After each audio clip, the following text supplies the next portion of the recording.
What's up mga tamago, Arinola Gusayim sa inyo lahat at naandito na naman tayo para sa isang update dito sa Wild Forest. Unahin na nga natin to mga tamago about dito, how to light the signal fire at para saan ba tong signal fire na to. Dito kasi sa website ng Wild Forest mga tamago makakakita kayo dito tabi ng airdrop yung signal fire. I-click nyo po yan. Then mga tamago dito, meron kayong makikita dito na light the fire. Pwede nyo sindihan ito, magbabayad kayo ng content transaction fee sa Ronin. So kailangan meron kayong mga RON na naiitago dyan sa inyong mga wallet mga tamago at ang kapalit nun masisindihan to ng 12 hours. After 12 hours mga tamago pwede kayong makakuha ng gold, ng shards at ng tokens. WF tokens to mga tamago. Dito kasi mga tamago ang pinakahinahabol ko rito is ito WF tokens. Gusto kong maparami palalo yung ating WF tokens na na-collect natin from playing the beta phase. So hindi lang naman yan ang announcement mga tamago at meron pa dito sa kanilang Discord about dito what is the Forge. So ito nga yung iniintay-intay nating information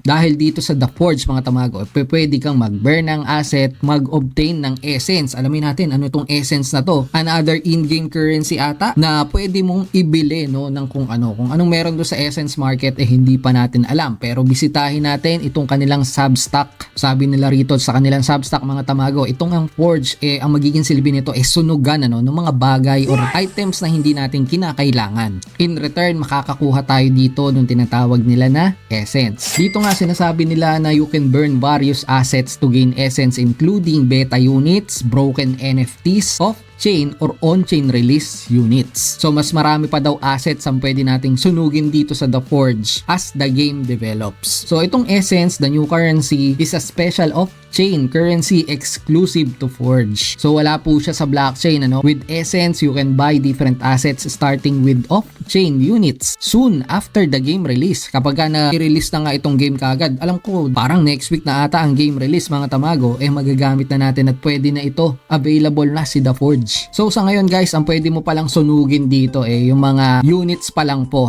na andito yung conversion. So kung common release unit 100 essence ang makukuha mo, sa uncommon 260, sa rare syempre pataas ng pataas yan, up to legendary na 10,080 essence ang pwede mong makuha. Dito mga tamago babayaran din nila yung mga pinang-upgrade mo dun sa certain unit na susunugin mo sa Forge. Katulad nga nito, kung every one common release unit bibigyan kanila ng additional 100 essence. At kapag ka syempre nagpaparank up ka, gumagastos ka ng WF tokens, 12 essence po ang kapalit nun. So additionally mga tamago, kapag ka nagpa-level ka i-compensate pa rin nila yun kapag sinunog mo yung unit asset mo. Syempre mas mataas ang rank, mas higher level is ibig sabihin mas maraming essence ang ibabalik sa'yo. Dito nga lang mga tamago, akala natin dati itong mga beta units i-convert din papunta sa mainnet units. Yung pala essence mga tamago ang ibibigay. Pero dito naman merong shop na ilalabas, spend your essence wisely at pwede ka makapurchase dito ng new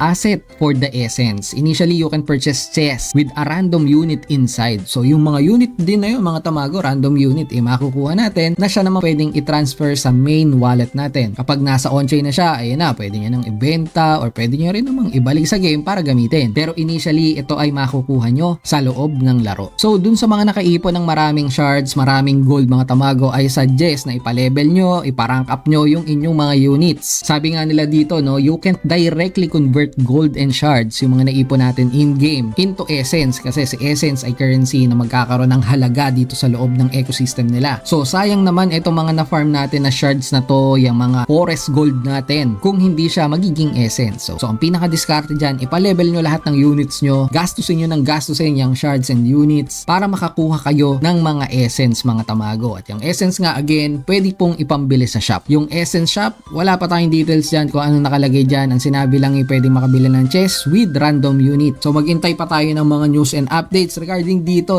sa paparating na game release ng Wild Forest. Napakarami pong magaganap, napakaraming mangyayari and bullish yung mga tao dun sa community. Sabi nga nila tinatayang $1 daw ang isang WF token, pero syempre wag na muna nating asahan hanggat wala pa. Ang mahalaga nag-e-enjoy tayo rito sa laro, gusto pa rin natin yung ginagawa natin dito na pag-grind. So chill and relax lang muna tayo dyan habang wala pang mga ibang mga information. At hanggang dito na lang tong episode na to. Ingat kayo, tamago.